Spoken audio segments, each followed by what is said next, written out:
l'objectif global de recettes assigné à la Direction générale des impôts au titre du premier trimestre 2025 s'établit à 1116 milliards contre 932 milliards au titre du premier trimestre 2024, soit un taux de croissance de 19,80%. En termes de réalisation, le montant total des recettes enregistrées par notre administration sur la période se chiffre à 1107 milliards et affiche donc un écart négatif de 9,5 milliards par rapport à l'objectif que je viens de vous annoncer, soit un taux de réalisation de 99,1%.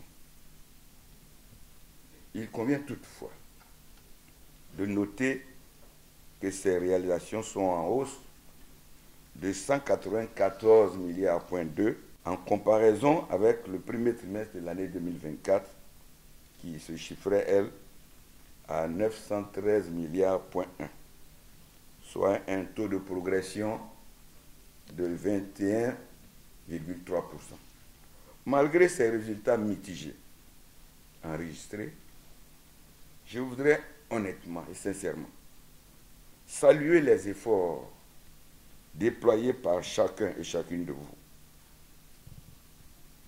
Des efforts consentis souvent dans des conditions de travail qui ne sont pas toujours optimales.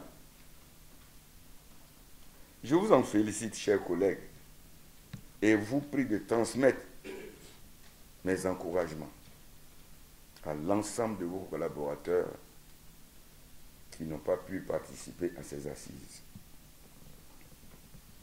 Mesdames et messieurs, ces résultats qui sont en deçà de notre objectif et certainement de notre potentiel et de nos capacités doivent nous interpeller à bien des égards. C'est pourquoi je vous invite, à travers le deuxième point de notre journée de travail, à rechercher des solutions innovantes, des stratégies à la hauteur de nos ambitions et de nos défis, qui nous permettront une pleine exploitation de notre potentiel. En effet, les projections de recettes attendues au titre du deuxième trimestre de cette année s'élèvent à 1542 milliards, soit une progression de 39,33% en comparaison avec les recettes enregistrées au premier trimestre 2025. Elles sont également en progression de 24,9% par rapport au deuxième trimestre de l'année 2024.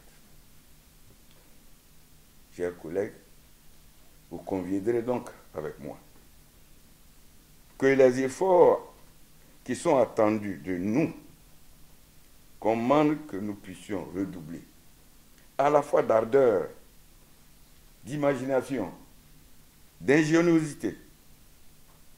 Oui, ardeur, imagination, ingéniosité.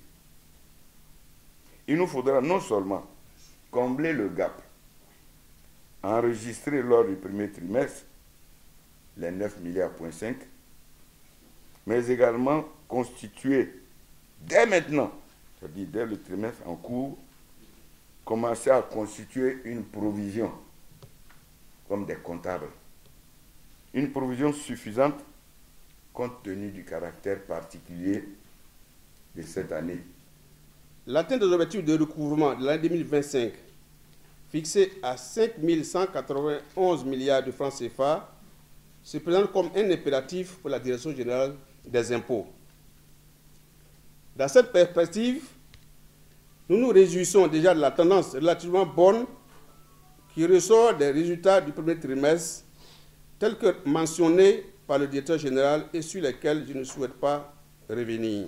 Toutefois, Monsieur le directeur général, malgré le gap que vous avez fait noter, Monsieur le ministre me charge de vous transmettre à vous-même et à l'ensemble de vos collaborateurs ces encouragements pour les efforts consentis. En ce qui concerne les objectifs du deuxième trimestre, ils s'élèvent, comme rappelé, à 1 542,9 milliards, soit une progression de 39,33% par rapport aux recettes du premier trimestre. Afin de réaliser ces objectifs, il est plus qu'essentiel pour les services de la DGI de relever d'ardeur en vue d'accroître significativement les recettes en capitalisant les recommandations du séminaire bilan annuel de l'exercice budgétaire 2024 et en mettant en œuvre celles issues du présent séminaire. Par ailleurs, je ne saurais occulter le programme économique et financier conclu avec FMI, dont l'une des mesures est en rapport avec le renforcement de la mobilisation des aides fiscales à travers la poursuite de la mise en œuvre des réformes en matière de politique et d'administration fiscale. Et comme vous le savez, ce programme fait l'objet d'évaluations périodiques afin de s'assurer de la tenue des engagements pris par notre pays. Sous ce rapport, la responsabilité de la Direction générale des impôts est grande et il importe de tout mettre en œuvre pour relever le taux de pression fiscale d'au moins 0,5 points de pourcentage du PIB afin d'être en phase avec les engagements du gouvernement au titre du programme économique et financier.